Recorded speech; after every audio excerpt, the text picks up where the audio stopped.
Câteodată am impresia când se uită cineva la mine că se uită la ochi și am tendința de a ridica imediat sprâncenele tocmai pentru ca să vadă ceva ok, să nu se vadă cum arată ei.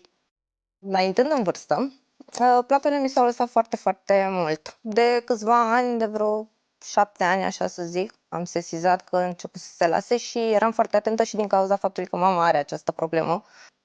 Ploapele căzute provoacă și un disconfort.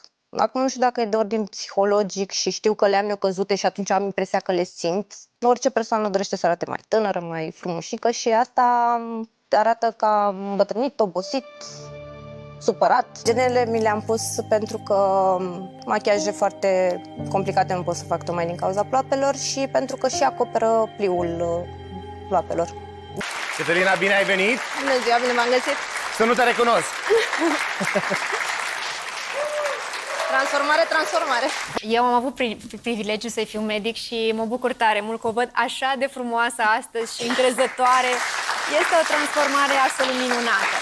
Am stabilit că vom începe întâi cu blefaroplastia chirurgicală pe care a efectuat-o doctorul Vlad, pentru că avea nevoie și de ceva toxină botulinică pentru ridurile de expresie. Doar că ideal este să faci întâi blefaroplastia și apoi tratamentele minim-invazive, așa că o să-l rog pe Vlad să ne explice cum a făcut intervenția chirurgicală. Cătălina, pacienta noastră, avea un exces, se măsoară cu foarte mare atenție, se așează în riduri, în pliurile fine ale ploapei, se așează inciziile încât cicatricea să fie aproape invizibilă.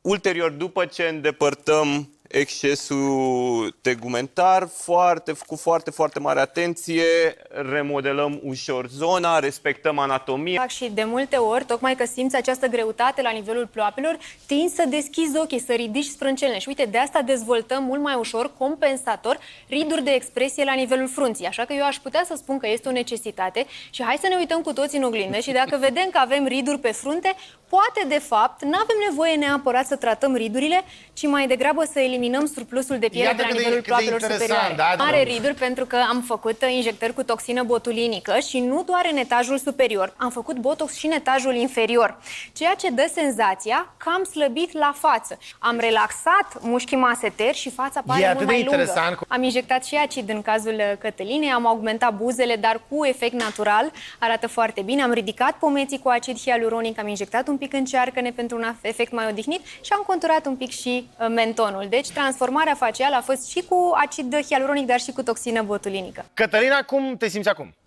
Minunat. Sunt mult mai încrezătoare.